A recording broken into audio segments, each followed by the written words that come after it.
Hey, what is up, mortals? It is TC Crew here with an new video for you.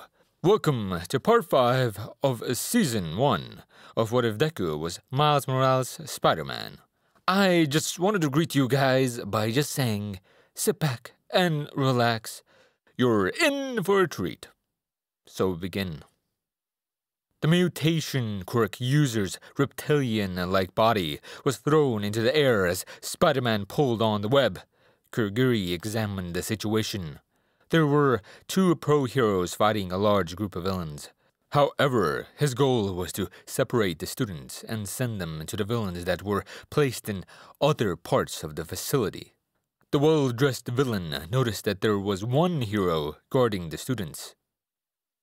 Very carefully, he started to form a portal behind the students. He was trying to avoid being noticed. As his body changed into the portal, Kurgiri noticed there were only 19 students present. Midoriya felt something was off as his spider sense started to trigger again. As the green-haired boy started to look around, a purple cloud formed behind the class. Excuse me, hero students, but I would like you to meet my associates around the facility, Kurgiri said politely as his quirk started catching the students. I apologize for the inconvenience, but we came here to kill All Might. Since he isn't here, we will use your deaths to bring him here. As the villain's quirk warped the emerald-eyed boy away, he saw the rest of his class sinking into the quirk as well. Another concerning point was the fact that he failed to understand his spider sense. As the cloud separated, Izuku noticed that he was over the water. His mind started to race as he considered how to use his quirk. He had to be careful in the water, since the impurities in the water would conduct the electricity. It also meant that he would hurt himself along with any of his classmates. Deku considered how to use his abilities as he splashed into the water. As he swam up towards the surface of the water, the hero in training noticed that there was a villain with a shark mutation quirk coming towards him.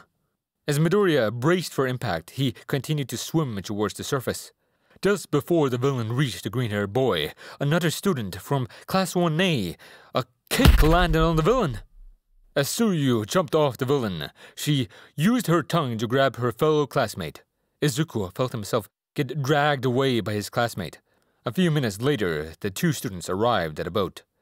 As the pair climbed up onto the deck of the boat, they noticed that the villains were following them. Once they were on deck, the green-haired boy noticed that another of his classmates was already there. Midoriya, do you have any plan to get us back to the entrance? We need to meet up with the rest of our classmates quickly. Ribbit. Tsuyu said calmly with frog-like croak following her statement. Mineta here wasn't much of a help to try to come up with a plan. The 2 classmates looked over at Mineta, who was shaking in fear. The purple-haired boy was muttering to himself about how he didn't want to die. Tears were coming out of the boy's eyes as despair seemed to surround the student. So I think we need to be careful. One thing that works in our favor was that the fact that the villains didn't seem to know our quirks. Midoriya muttered nervously as he considered the situation. If they knew our quirks, they wouldn't not have sent you here, Asui. Mineta's quirk allows the balls to stick to anything it touches. I told you to call me Sue, Midoriya. Also, you can stop that. Your muttering isn't exactly helping us deal with the villains. Gribbit. Asui croaked as she tried to get Midoriya to stop muttering. The quicker we come up with a plan, the faster we can defeat the villains. Ribbit. We should first try and get the villains into one area to trap them with Mineta's quirk. Izuku stuttered as a plan started to form in his head. I'm going to jump into the air and throw a punch as hard as I can. Sue, grab Mineta and jump after me. After I throw the punch, grab onto me as well. Mineta will then start using his quirk to trap the villains here. Midoriya launched himself off of the boat. He threw a straight right punch, full force, towards the water. The force from the punch pushed the water down near the center of impact. The water started to drag the villains towards the location of the punch. Tsuyu picked Mineta up and jumped off the boat. The green-haired girl grabbed Izuku with her tongue. as they jumped away from the villains. The purple-haired boy started using his quirk to trap the villains as they were unable to swim away. A minute earlier, Bakugo ended up in an area of the facility that was filled with destroyed buildings. The explosive blonde used his quirk to slow his descent as he looked for a safe place to land. The boy was extremely annoyed by the villain's decision to avoid fighting him. The blonde-haired boy landed next to a destroyed building as he heard a classmate of his challenging the villains. Katsuki felt on edge as he sensed someone following him. As he entered the building, he saw Kirishima fighting off a group of villains. Without a moment of hesitation, the atomic blonde launched a small explosion at the nearby villain. In the enclosed space, the explosion was deafening. The villains stopped attacking as they looked around for the source. The horde of delinquents noticed the new hero student and started to attack him. "Hey, Bakugo, I need some help dealing with these villains," Kirishima said cheerfully as he activated his quirk on his arms and attacked the nearby villain. "We need to meet up with the rest of our classmates quickly. How many villains did they bring with them?" "Hey, Nimrod, let's focus on defeating these villains first. They might be weak extras, but they have the advantage of numbers." Bakugo growled in annoyance as he blasted the villain away from himself. "From what I could tell, there were only 3 villains that seemed to be a threat. The first one was the extra covered in hands. The second one was the mist guy that sent us here. Finally, there was that strange person with a beak and the exposed brain. The rest of these extras are weak."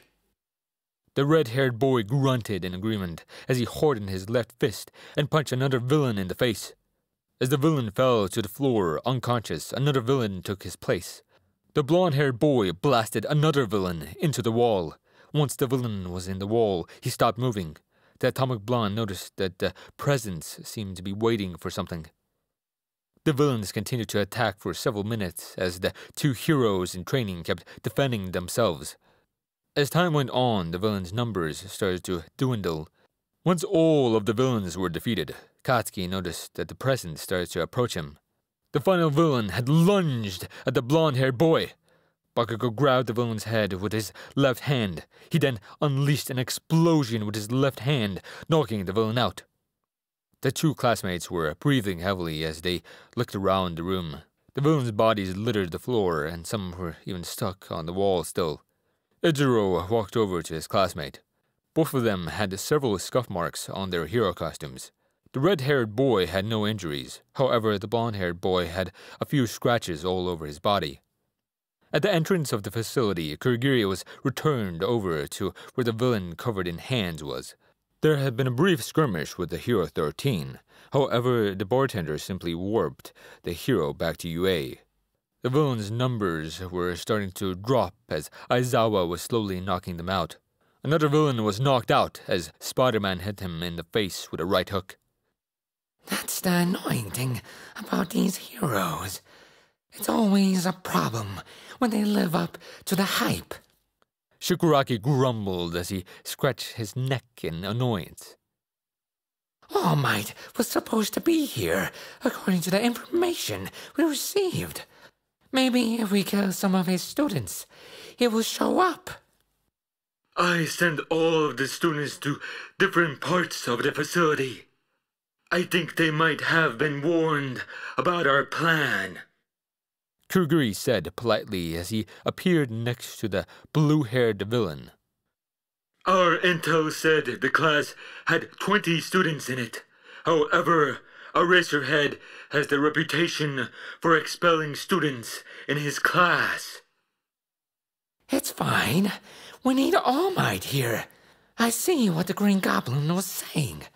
Spider-Man is indeed a problem to our plans. Tomura complained in frustration as he watched the 2 pro-heroes defeat a few more villains.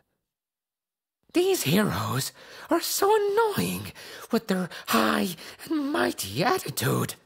Thankfully, we have the weapon made to kill All Might. The missing student might bring All Might to us faster. He tries to save everyone. The well-dressed villain said in a respectful tone. We should use this time to study the heroes as well. According to our allies, Spider-Man has strength around All Might's level. The two villains stopped talking as the last of the low-level thugs was knocked out. Spider-Man looked around and only saw those two villains still conscious. Without hesitation, Aizawa raced towards the younger-looking villain. At that moment in time, the young villain simply grabbed the sleep-deprived hero's elbow as it came towards him. It seems that drawn-out fights aren't your specialty, Eraserhead. You really should take care of yourself, Shigaraki said, sounding arrogant. You heroes don't know when to quit. Shigaraki's quirk activated at the moment all 5 of his fingers made contact with his opponent. Eraserhead's elbow slowly started to decay as the quirk's effect triggered. As the pain started to spread in his arm, the tired-looking teacher simply activated his quirk and jumped back. A red mark on his left elbow was noticeable as the hero's arm hung limp at his side. A smirk appeared on the villain's face as he stared at the two heroes. Eraserhead, let me tell you something. I am not the final boss. The villain, covered in hands, said, trying to sound intimidating. The final boss is the one behind me. Shigaraki pointed to the creature with a beak. Shigaraki had a creepy smile on his face as he looked at the two heroes who were staring him down. The villain slowly pointed his hand at the two heroes. Midoriya, Sue, and Mineta arrived just as the villain ordered the last attack. Nomu, kill these heroes. If we kill them, All Might will show up. Shigaraki ordered with glee in voice. Let's see how you stand up to the final boss. At that moment, the strange creature started to move. Aizawa stared at the beast as it started to rush towards him. Before it could make contact, Spider-Man shot some webs at his teammate. Before the teacher for Class 1A could be attacked, the American hero simply yanked him out of the way. The pro hero quickly spun a web around the injury on Eraserhead. We need to be careful. That thing looks like it was genetically modified. It might not need to rely on its quirk, Spider-Man said grimly. I think it's the reason why the villains think they can defeat All Might, which means it was designed to fight him. Spider-Man watched the creature as it charged at them. He was able to deduce from his rather straightforward attacks that it didn't seem to use his brain. However, continued to run forward as both heroes jumped out of the way. Unfortunately for Aizawa, he was a fraction of a second too slow as the Nomu's punch collided with his stomach. The web slinger watched as the Nomu continued to charge at the downed hero. Before we get back into the video, I'd like to talk about our new channel, Celestia, our channel dedicated to all things Dungeons and Dragons. Currently, we have a series breaking down the different spells in D&D, and soon we'll be starting some new series as well. So if you're a fan of D&D, or have an interest in learning about it, check it out.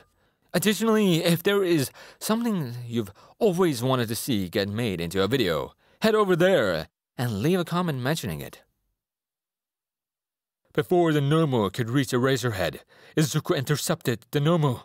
Using his enhanced strength, the green-haired boy was able to send the Nomu flying towards Spider-Man. Spider-Man reacted quickly and punched the creature into the air. During that moment, Sue grabbed Aizawa and started to move him away from the fight. Mineta simply stood where he was, despite his instincts telling him to move.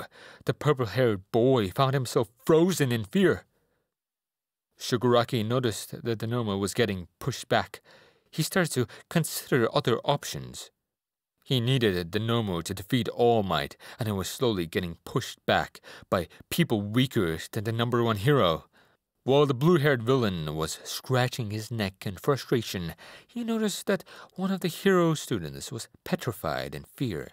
The villain carefully started to move to the terrified hero in training. As the weapon came down, Spider-Man threw a right hook into the creature's head, sending it flying away from him. The American hero sent webs after the creature. As the webs wrapped around his opponent, the web slinger noticed that his ability to heal slowed down. The hero shot another strand of web at his opponent. He then twisted around and slammed the creature into the ground head first. Well, this must be one of All for One's creations. Goblin made sure his creation never had obvious weaknesses. Spider-Man commented as he noticed the regeneration of the creature continued to slow down. Kid, if you're going to help, aim for the brain. Remember, the creature is extremely powerful. Don't let it hit you. Yes, sir. Do you think it's possible for this thing to defeat All Might? Midoriya asked fearfully. They did seem confident that they could kill the symbol of peace. Could it kill him? It might be able to, but I don't plan on finding out. I plan on having the situation resolved before All Might gets here. Spider-Man said in a pleasant tone. Why should we rely on one person to solve our problems when we could solve the problem ourselves? As the Nomu charged at Spider-Man, it appeared to be operating more like a beast. It was simply attacking the creature in front of it, without any complex tactics. Tomura realized the problem. The Nomu was designed to fight All Might. In the situation, it was fighting two heroes who weren't All Might. They were also targeting its weak points. Shigaraki stopped moving, as he felt he was close enough to Mineta to attack him when the time was right. Kurogiri simply warped near the leader of the raid.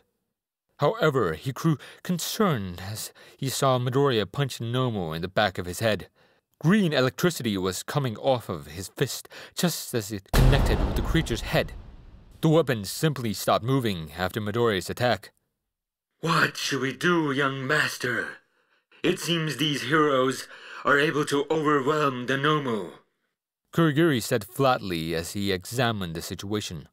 Should we retreat or try and get the Nomu to continue the attack?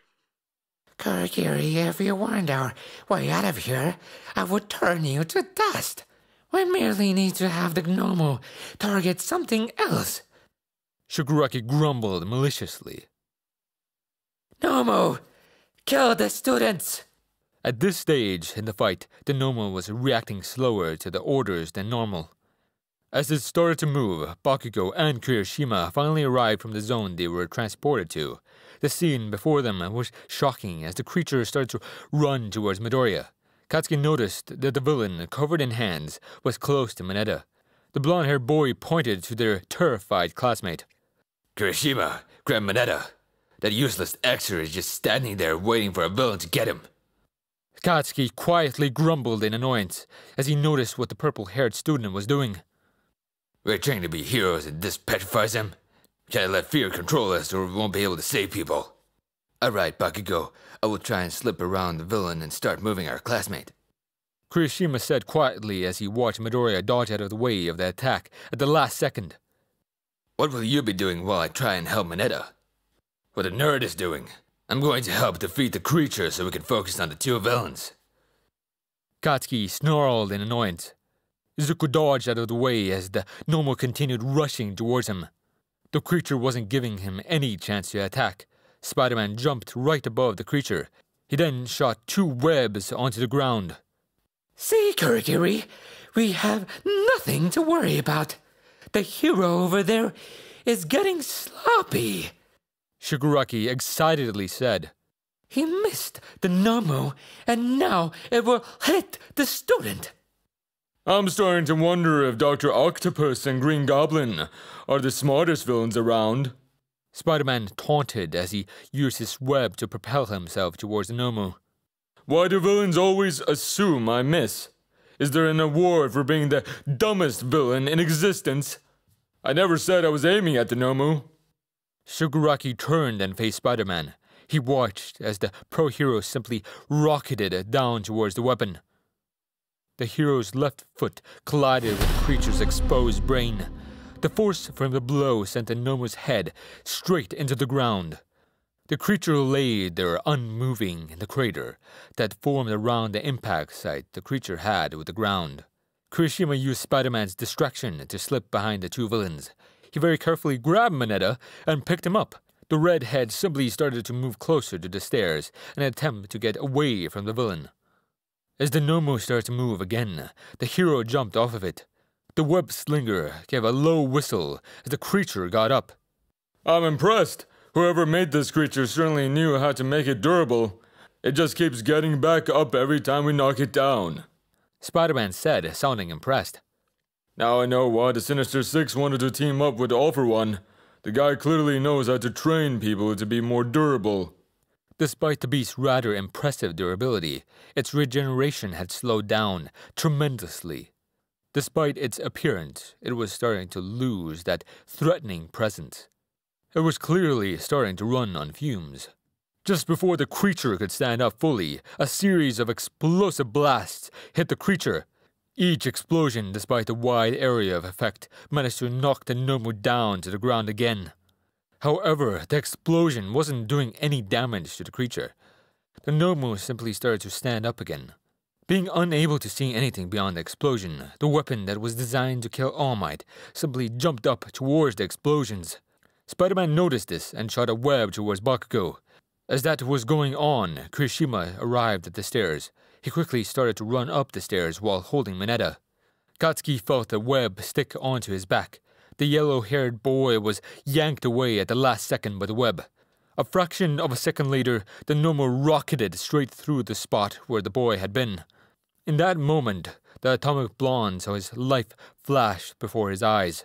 However, he wasn't one to back down from a fight, and tried to think of a way to apply the force of the blast to a smaller location. As he was considering this, he felt Spider-Man catch him. As the Nomu landed, the doors to the USJ were blown wide open. The symbol of peace had finally arrived as dust cloud moved away from him. However, this wasn't a normal circumstance. All Might had arrived, but he lacked his trademark smile. The blonde-haired man tore off his necktie in anger as he examined the situation. The first thing the number one hero saw, Aizawa laying limp on the ground. He also saw 13 desperately trying to figure out where the other students were in the facility. A few of the villains had recovered enough to stand up again. All Might wasted no time as he sprinted down the stairs. As he did that, he blitzed past Kirishima carrying Mineta up the stairs, the pro-hero's anger only increasing. The symbol of peace simply knocked the villains down again. Nomu, attack All Might! Ignore the rest of the side characters. The final boss has arrived, Shigaraki said in an irritated tone of voice as he scratched the side of his neck. How does it feel to be too late, All Might? Everyone else had to fight because you weren't here. Spider-Man face-palmed at the villain's speech. It was only a minute ago where the web-slinger had openly mocked Tomura for underestimating his opponents. If that speech was a display of anything, it was one of pure arrogance and a childlike mind. A mind that thought you would get something just because you wanted it. Hearing its master's new orders, the Nomu charged at All Might. The blonde-haired hero turned towards the weapon and threw a punch into its chest. The beast simply stumbled backwards as the force from the blow was more than it could handle. In fact, it appeared to be having issues recovering from the blow. Shigaraki simply started to scratch his neck even more. His teacher had told him this thing was designed to kill All Might. In fact, his mentor had told him it had several quirks meant to deal with the symbol of peace's raw strength. The villain came to the conclusion that the heroes must have cheated. All Might saw that the creature was starting to recover as he continued to attack it. At that exact moment, Ida followed by a large group of heroes entering the facility. As the hero known as Snipe started to aim his gun, Kurigiri decided to whoop Shigaraki and himself away. The heroes started to charge down the stairs to arrest the villains that were defeated. All Might and the Nomu started to trade blows, despite the fact that the creature appeared to have a shock absorption quirk and a regeneration quirk. The symbol of peace was clearly winning the fight. Aizawa started to regain consciousness as a group of people started to put him into an ambulance. Spider-Man brought Bakugo over to his friend. A loud boom could be heard as All Might defeated the Nomu. The #1 hero had punched a creature so hard it tore open a hole in the roof of the building. Now that the villains have been dealt with, I want you guys to think about the experiences that you had. Spider-Man said, sounding extremely tired as he let Bakugo stand up. It's important that we use our experiences to better prepare for future situations. Regardless of how you decide to train, I want you guys to not to grow complacent. I can't believe the villains got away. It was annoying. The thing seemed to shrug off my explosions like it was nothing. Bakugo growled in annoyance as he started to reflect. I clearly need a way to deal with opponents that are extremely durable. I needed to learn how to be more aware of my situation. There were too many times where I froze up or didn't know what the danger was. Midoriya mumbled as he reflected on his mistakes. I also need to learn how to use the electric shock better. I still don't know the full extent of what it could do. Thank you all for indulging yourselves in all of this information thus far. I hope you enjoyed it. Now, there are a few more things that I'd like to go over before the video ends. Firstly, I'd like to thank our sponsors. Secondly, I'd like to thank all of our YouTube members. Thirdly, if you're in the mood for some great storytelling, We the Celestials has you covered. Our We the Celestials, My Hero Academia, and Naruto What If channels retell the story of their namesake anime with a twist. Check out if you're interested. Fourthly, on behalf of We the Celestials, I'd like to thank everyone involved in today's excellent content production. Their details can be found in the description below. Lastly, if you're interested in what we do here at We the Celestials, I'd like to extend out an invitation to join the team. The only caveat is that we only accept members from 16 years old to join our crew. You can sign up for whichever category fulfills your interests by joining the recruitment Discord using the link in the description below. We're always looking for members to join us. Well, that's it for today's video. So, thank you all for watching, and have a great day.